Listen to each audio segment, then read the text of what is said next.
Hello everyone, and welcome to the Innoviz Fiscal Year webinar. Before we get started, I would like to remind you that our discussion today will include forward-looking statements that are subject to risks and uncertainties relating to future events and the future financial performance of Innoviz. Actual results could differ materially from those anticipated in the forward-looking statements. Forward-looking statements made today speak only to our expectations as of today, and we undertake no obligation to publicly update or revise them. For a discussion of some important risk factors that could cause actual results to differ materially from any forward-looking statements, please see the Risk Factors section of our Form 20-F filed with the SEC on March 4th, 2026. Hey, so Omer, nice to be with you today. My name is David. I'm Director of Industry Solutions here at Innoviz. I'm leading our implementation of our LiDAR in non-automotive spaces. And Omer. Yeah, so I'm Omer Keilaf. I'm CEO and founder of Innoviz, and happy to have this session today. Great, so I'm super happy to be with you. We're going to talk about your white paper that you've just recently released, and we posted a request for questions. So we will go through some of these questions today and hear your take on physical AI. Yeah. Great. So let's start talking about the physical AI and the world models. Why is it so important in your view? And why did you decide to deep dive into this topic right now from Innoviz's perspective? Sorry. Yeah, sure. So I think obviously AI has been a very big topic over the last couple of years. And every company talks about how they utilize AI, and I think it's really hard for people to really make the difference between AI that you just utilize language models, what they call digital AI.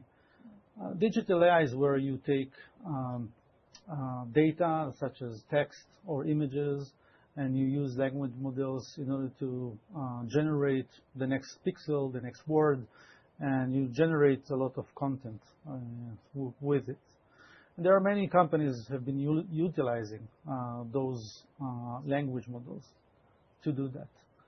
But there is a term which is called physical AI, which I think is very important to understand because it differentiates between the digital AI and physical AI in a way that help us to explain what we do.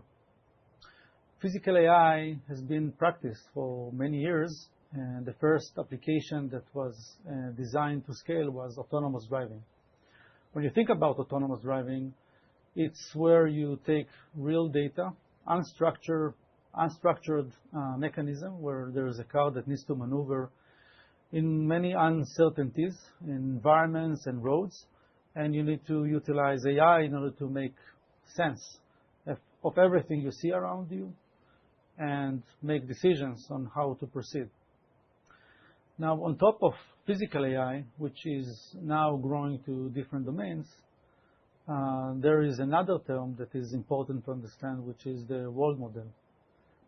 There are now companies that are building platforms for the next generation of physical AI, where they intend to provide platforms that allow you to train models that would learn how our physical world behaves. NVIDIA just released, just a month ago, I think, a new platform called the Cosmos, where they plan to allow developers to study and train algorithms that are meant to predict how the world will behave based on trained data. Most of the data, or I would say the platform that they are developing, is based on simulations, on emulations of how these environments operate. They talk about digital twin cities. When I think about digital twin cities, it's very exciting because you can create a model that allows you to monitor and experience and analyze and study and train. But when I think about it, it makes a lot of sense to me that these simulations, I call them statues, that you generate either by simulations or 3D reconstruction. When I see the capabilities that our sensors can add to create those digital twin cities, I see it as if we are bringing life to those world models. And you can use these sensors not only to utilize the application, but you can use it to study. You can create a digital twin city in real time and use it in order to really analyze how the world behaves and build those real models, world models, in a more accurate manner. And why now? So why did you decide to deep dive into this topic now? So, autonomous driving was the first application of physical AI. And while AI has been tremendously developed over the last few years, and there is a desire to use these capabilities on more applications.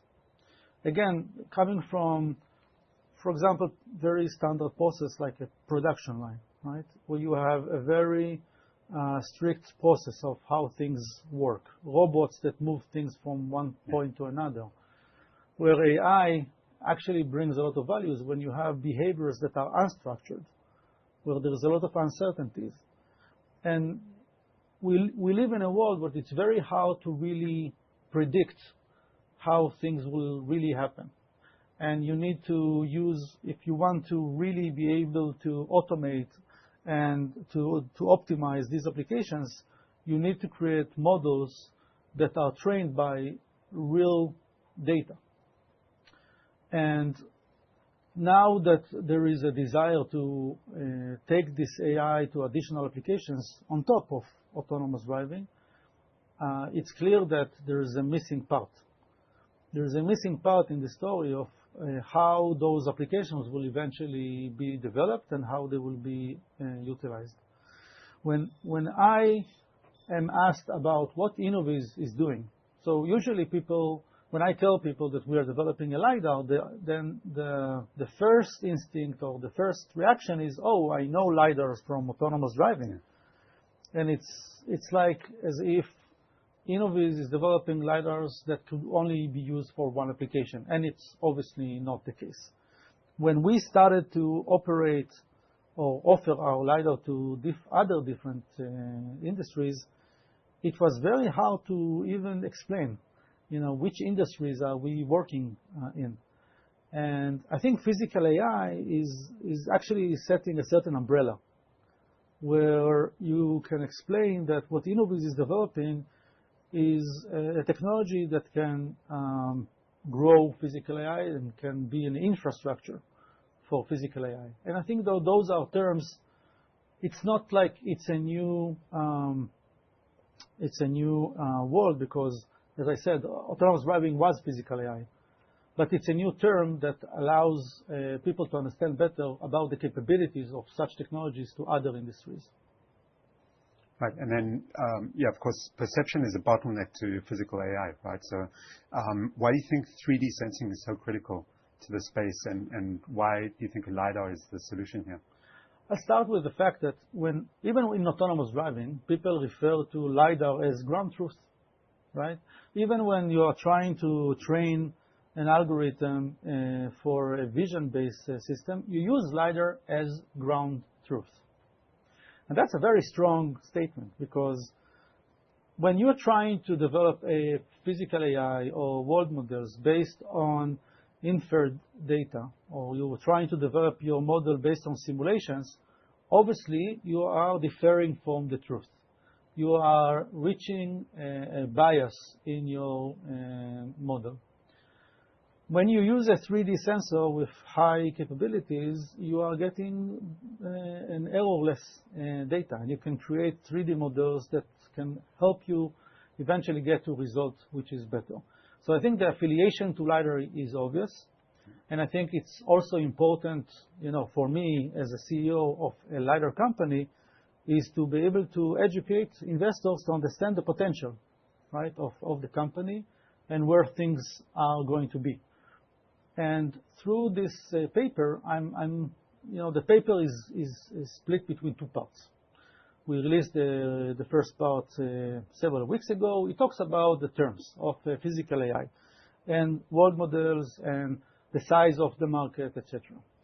And then in the second part, I'm trying to give a certain prediction on where things would be.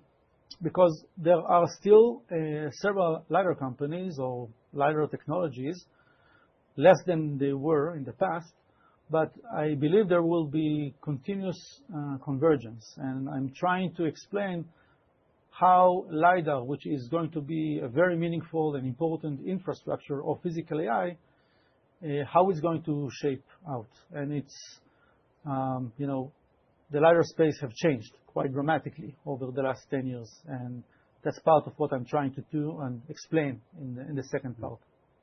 Right. And tell us more about the space of automotive. I mean, Innoviz has been playing very strong in this space.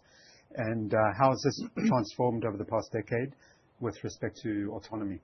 Yeah. So eventually, it's a long game, right? Over the last decade, there were probably 200 or maybe more LiDAR companies. And in the paper, I'm trying to explain, how the market evolved, because like any industry that went through disruption, there is a certain way these markets behave. And I'm referring to the Gartner hype cycle, which I appreciate it. I think it's a good way to study any industry. Gartner, every year they are publishing a report that tries to pinpoint where each industry is at in the hype cycle, understanding that it's a very traditional trend. There's always a certain disruption. A disruption is an opportunity for newcomers to step in and take a big part of a very big market.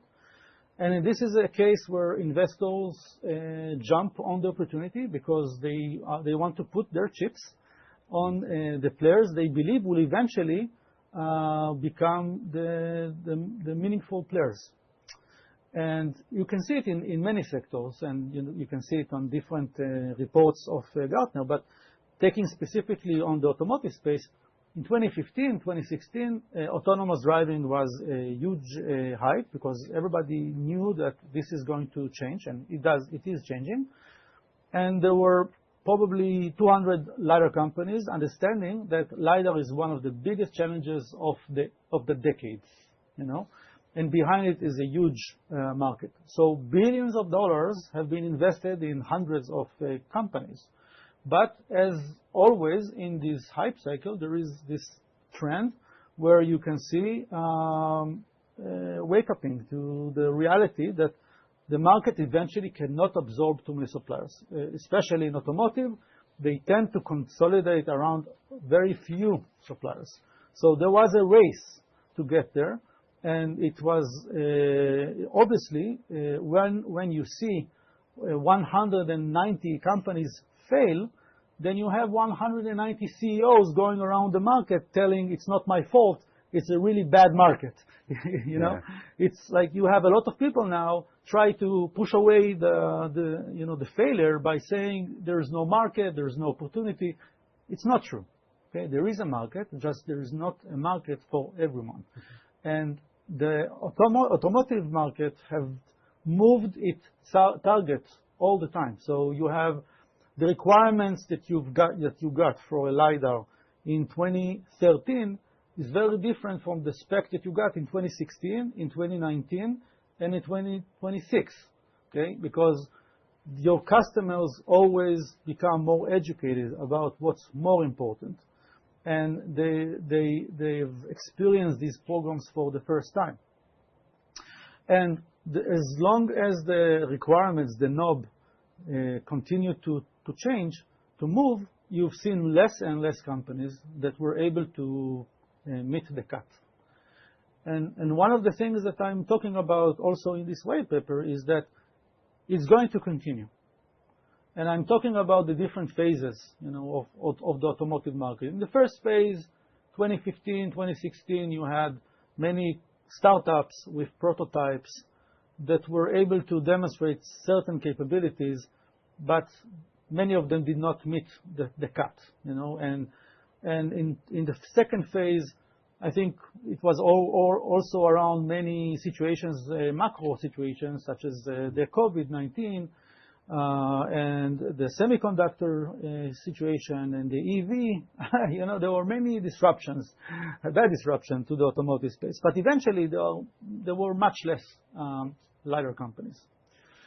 And some of them managed to, I would say, get an award for an OEM. Even myself, there were times that I would say, because it was super noisy and crowded, the space of the LiDAR, I would say, the only real way for investors to really appreciate if a LiDAR company is successful or not is whether they have or they don't have an award by an OEM. Because in a way, you can see it as a good scrutiny by the customer that he says, okay, this is the right one I want. And today I'm saying it's actually, I was wrong. I don't think it's the right way to look at it. Because now when you see in perspective of the last 5 years, there were several LiDAR companies that got an award, but failed. So it's not enough to get an award.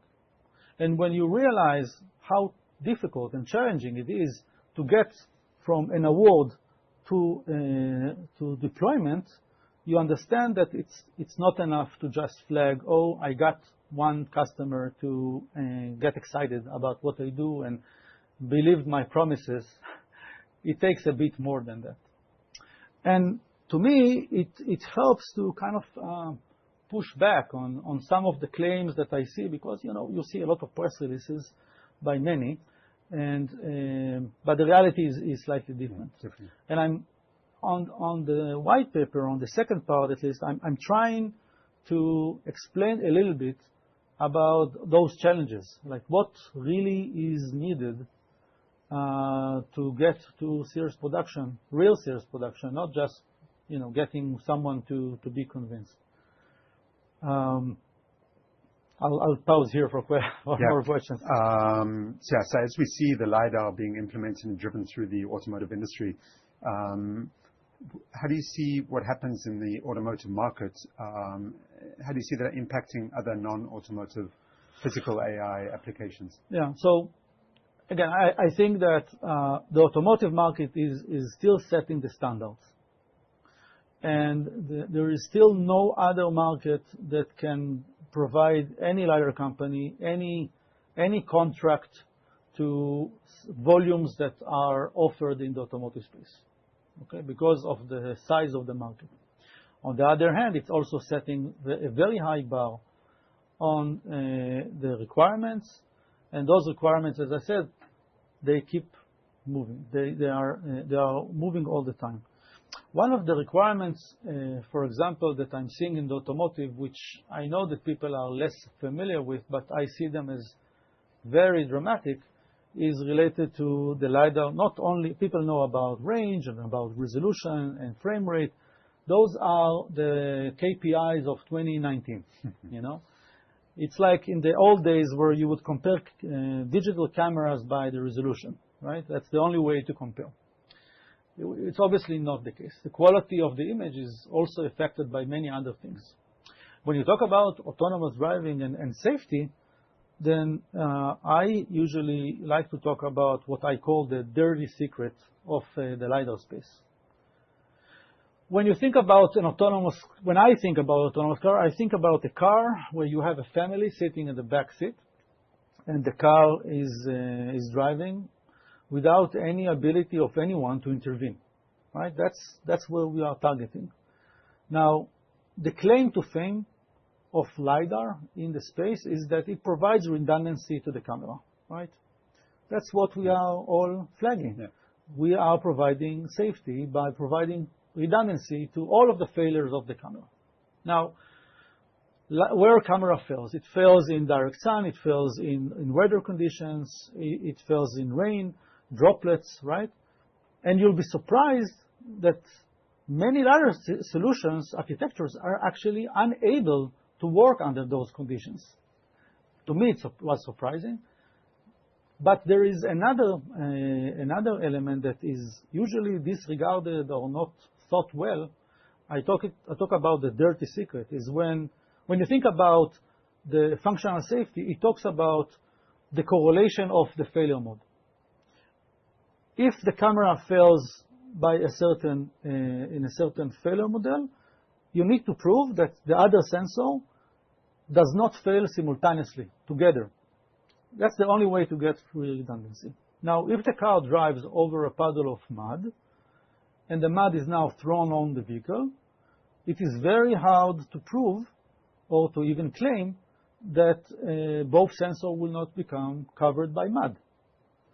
And how do you solve this problem? Because I'm not talking about an unrealistic situation. Yeah, because it could be mud, it could be bugs, it could be many things. I'm not familiar with any LiDAR but ours that deals with it.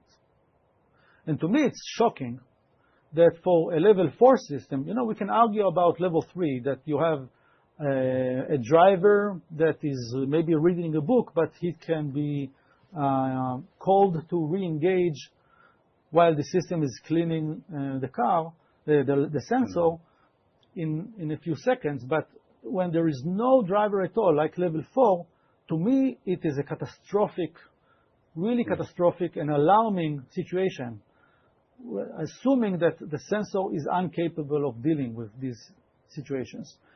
The reason that Innoviz was able to solve this problem is because we already launched our first generation, Innoviz 1, and we tasted the road, And by understanding real-world problems, we knew that in the second generation, we need to bring it to a different level. So we redesigned the system, so even if you throw mud at it, you will still see very well. And to most customers, it's like black magic, and they think that we're doing things in software or AI or something, but it's not. It's really just optics. And to me, I sleep well at night. Seriously, when I think about I'm offering a product that I believe can actually work in level 4, and I think that the others can't. So to me, it gives confidence that I have a robust roadmap, to actually enable these applications.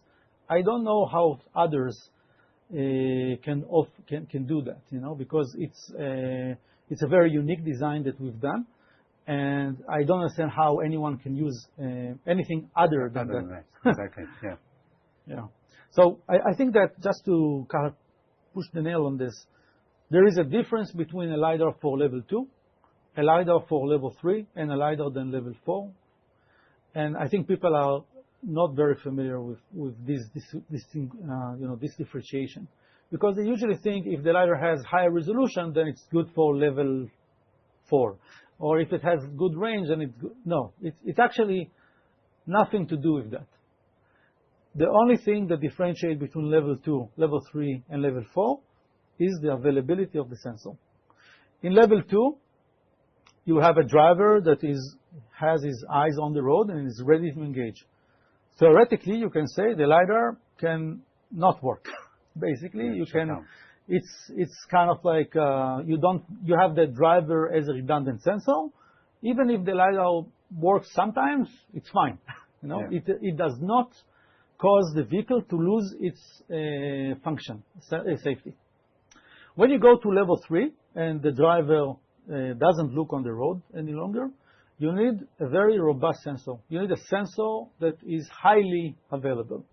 The only cases that you are allowed, that the driver is requested to re-engage, is if the sensor has a certain degradation. For example, if it's covered with mud, right? And then the driver is called to re-engage, take the wheel, and let the sensors to be clean. When you go to level 4, it's done. Like, no option. There is no option for any degradation in a way. So you need a highly available sensor. So the level of quality between level 2, level 3, and level 4 is quantum leap. It's like several orders of magnitude.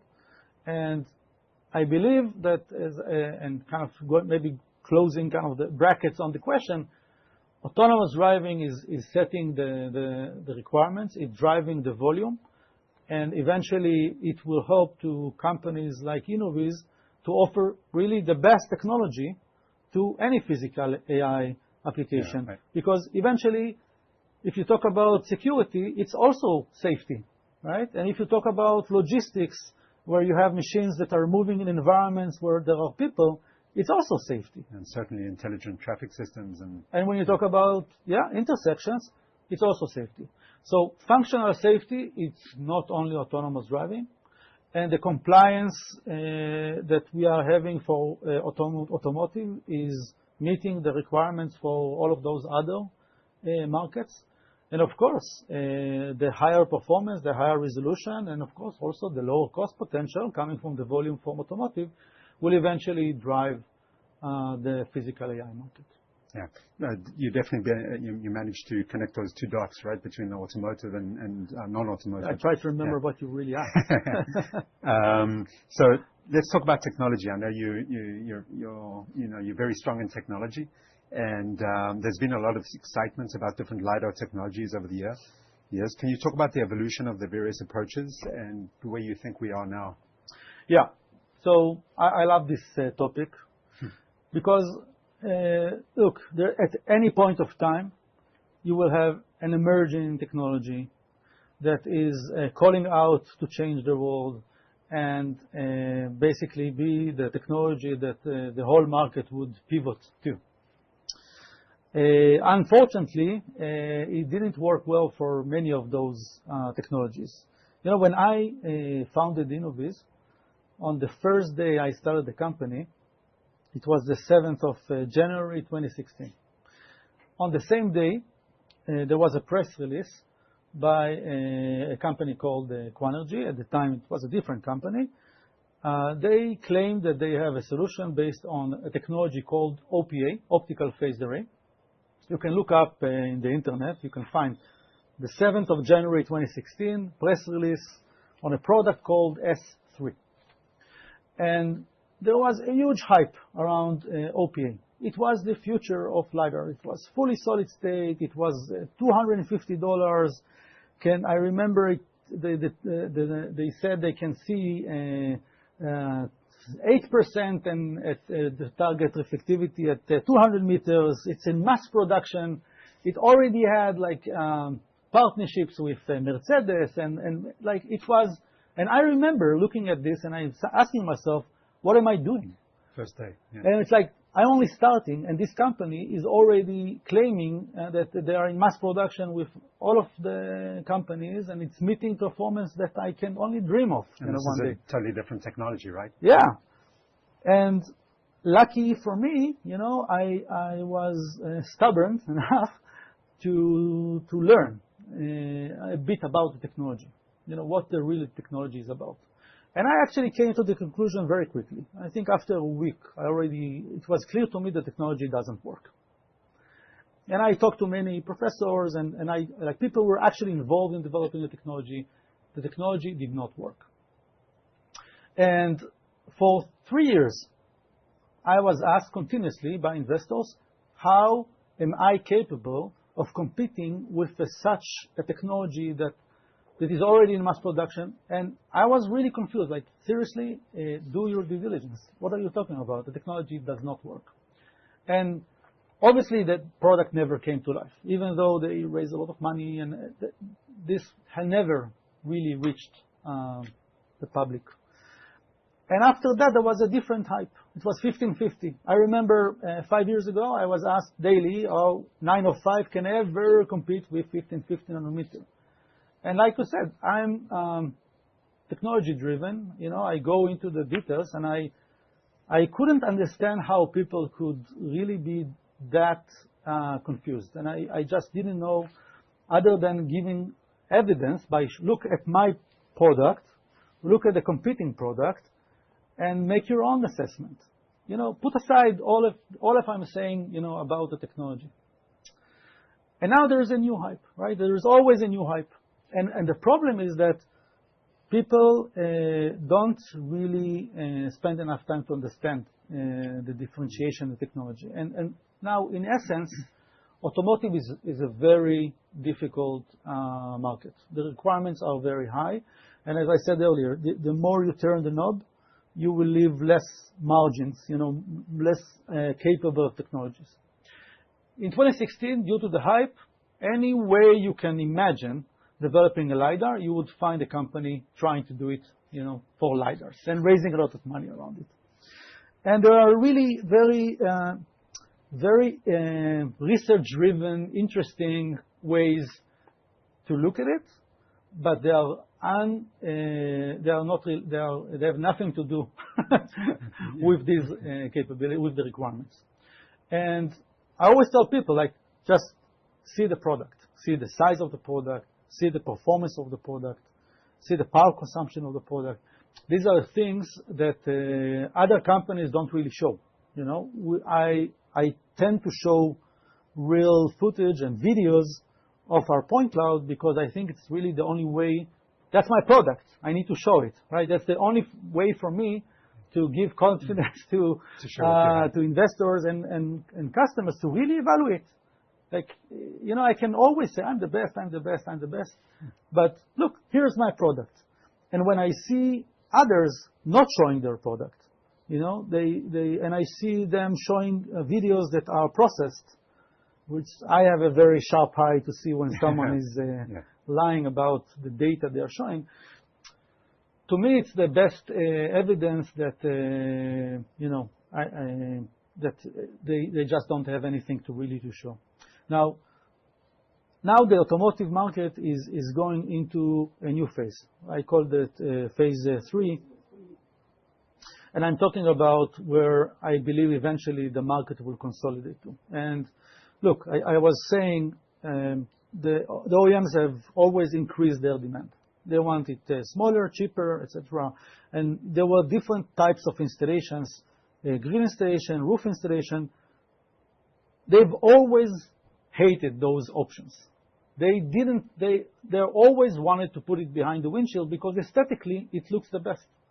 The problem was that in order to bring it behind the windshield, you need to have a very small device because there is no room in that area. You have very small area. It takes all of the flux from the sun, so it needs to be consuming significantly less power consumption than the solutions that were available. And you need much higher performance because you need to overcome the attenuation you get from the window. Mm-hmm. So those extra requirements probably 5 years ago would kill anyone ever able to offer something. Mm-hmm. So they were willing to compromise, put it in the grill, on the roof, but the holy grail was always behind the windshield. And I think today, now stepping into our third generation, we can benefit from the fruits of our work that we've done with Innoviz 1, reaching level 3 to the road, and Innoviz 2. It's a product that is going to serious production end of the year with Volkswagen. Level 4 gives us a very robust baseline that allowed us to take another step and develop Innoviz 3, which is, you can compare it to Innoviz 2, right? It's just totally incredible, the size reduction. It's really is a very small product. Now, I believe that this phase has many implications. One, I think it will stop the madness. Even for us, moving from one generation to another requires a lot of effort. And in terms of scale, you want to stabilize. You want to keep in one, have a design that meets everything. Not having to reinvent the wheel every time. Now, because of the desire of the OEMs to move to behind the windshield, I believe that it will stay there. It will no longer move from the grill to the roof, behind the windshield. I don't think it will move to behind the seat or something. I really hope so. But I think that this is where the market will eventually converge to. Mm-hmm. And I understand that also these extra demands would likely to live in the history of the LiDAR space more companies that will not be able to meet it because their solutions are too big, they consume too much power, and their performance is not good enough. So I think that this is a good reason, at least for me, to believe that the LiDAR space is going to even further decrease. And I think that those technologies, emerging technologies like OPA, 1550, and FMCW those are all technologies that are not a good fit for the automotive. And the only technology that has the sufficient capability in terms of volume, in price, in performance, in power consumption, the only technology that has managed to do so is time of flight 905 nanometer. And this is how these are the lenses I wear when I really look on what's my competition. Great. So actually, that's a great step to talk about the competition and how do you see the landscape, the competition landscape today? Okay, so after so I try to put the different other companies under the different buckets of which are the technology they are using, and to me it's clear that the technology of 905 time of flight is the right one for automotive. And under those glasses or lenses, the competition landscape look very different. And I'm talking about automotive. I'm not talking about non-automotive. In the non-automotive, you have many solutions that were possibly not good enough for automotive, so they started to develop a certain other applications. But when I kind of put it down on like who are the sensors that are offered today with time of flight 905 in the automotive, it's in the West it's primarily us and Valeo, and then you have the Chinese sensors, right? And the Chinese vendors, I think they've went through all of the solutions. They've learned very well from many suppliers on how to bring up LiDARs. They've benefited tremendously by the fact that one, the LiDAR is a strategic technology by the government of China and got a lot of funding. It's because the new electric vehicles companies that had to leapfrog into the market and compete with the Western market, they had to bring software that was premature and make it more robust by using L2 with LiDARs. And that's the main reason why L2 in China was really flourishing and provided a lot of business to the Chinese market. There is a different problem where all of those cars are sold at a loss, but put that aside, it helped the ecosystem to develop. Now, there are several acts now in the US about the use of LiDARs from other countries, from China, due to national security. And you can already see two acts that are being pursued. One is the LiDAR Safe Act, and there is a new act just came a few days ago from the DOT.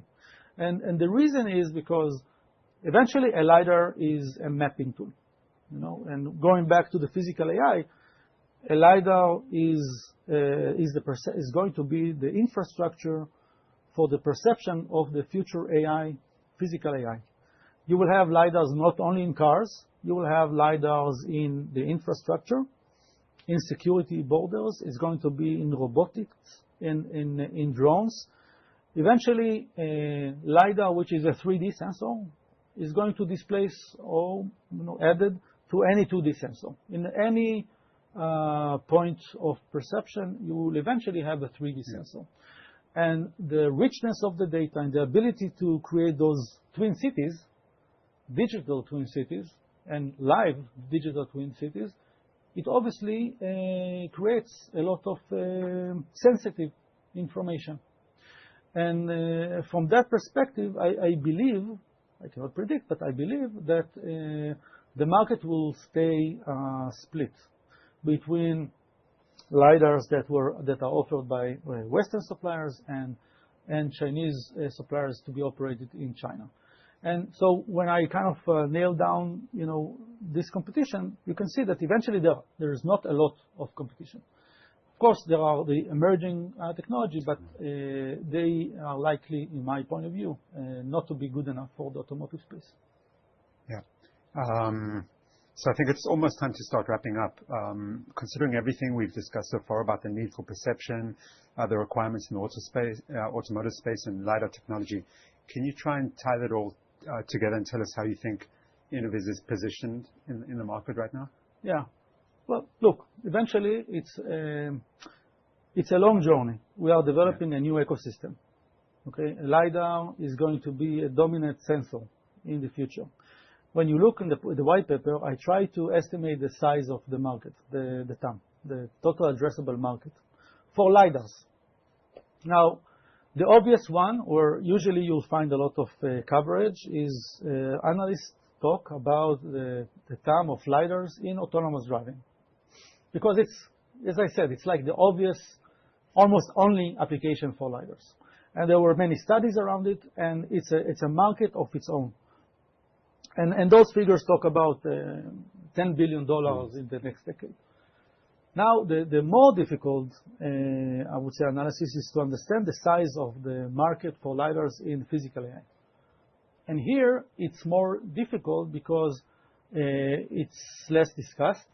People are not familiar, most of the people are not familiar about the capabilities that LiDAR can offer. I'll give just one example. We've started to offer our LiDAR to the security market. In the security market, the dominant sensors are camera and radar. The use of radar in physical security is, to me, it's hard for me to explain because it's so horrible. It just doesn't work well. But it's the only technology that is available. It is available. And when you see the ASPs, the average selling point of these radars, it boggles my mind, right? This could be tens of thousands of dollars, and in volumes that will blow your mind. Now, when we show these customers what our LiDAR is capable of in terms of range and resolution and ability of solving those very obvious problems you want to deal with in physical security, a very stupid kind of example is radar cannot see beyond a fence. How could be that for a security system you have a system that doesn't see beyond the fence? I don't know. But that's the reality. And now, in those situations, I look on the TAM of radars. And I try to, there is a lot of work because radars are around for a long time. And you can actually see the size of those markets already today.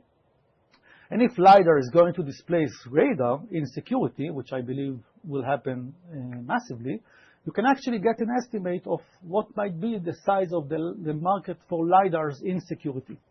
Now, I'm not saying it will displace all of the radars in those applications, but it will take a bite, a nice bite. And those markets are continuously growing. And you see the same in agriculture and in smart cities, in logistics.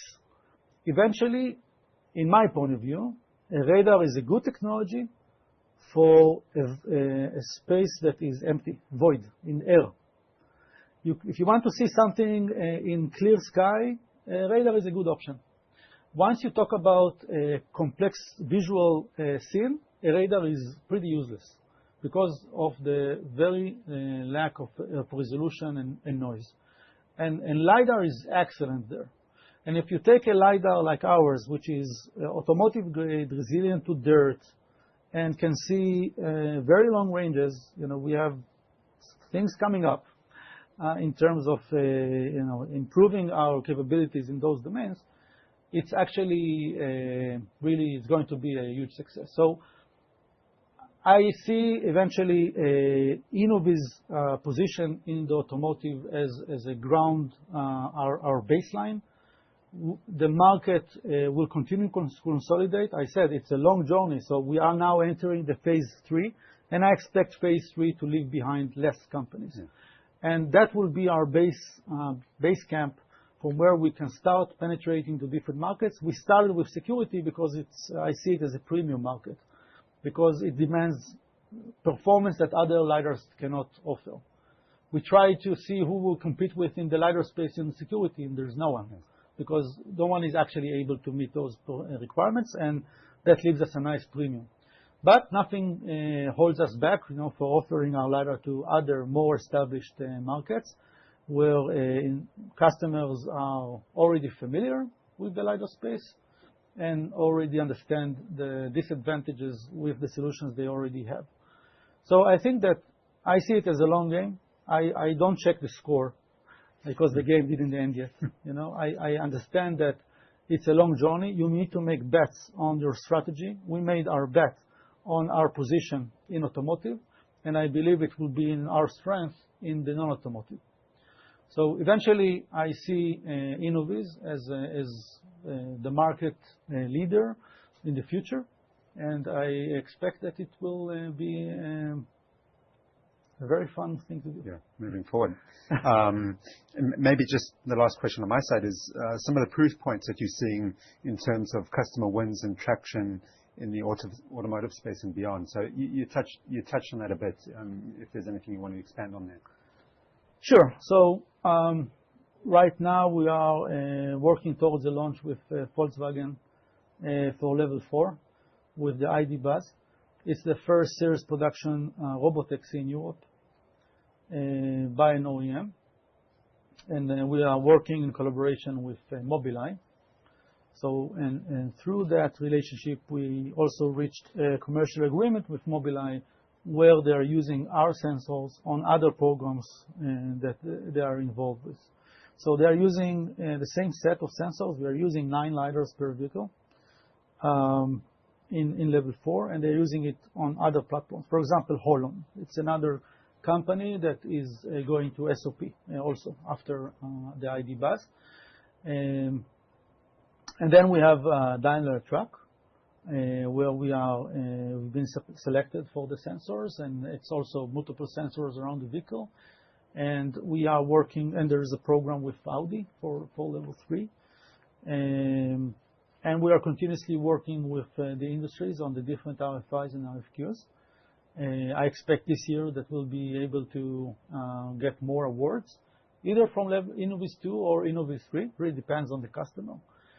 If it comes to the windshield integration, then Innoviz 3. But if it's a robotaxi and they want to launch tomorrow, then Innoviz 2 is a great product. I think Innoviz 2 is an amazing product. I think the best in class today. And I think Innoviz 3 will definitely be his successor, a very sweet one. Yeah. Great. It's been amazing speaking to you, Omer. And I think for me personally, one of the nice parts about selling LiDAR is the initial reaction that you get, showing someone for the first time a point cloud, and it's like showing them the future. And I think, yeah, definitely your piece on physical AI definitely gives us a bit of a glimpse to the future. So it's been really great talking to you today. Thank you. Thanks very much for your time. Thank you.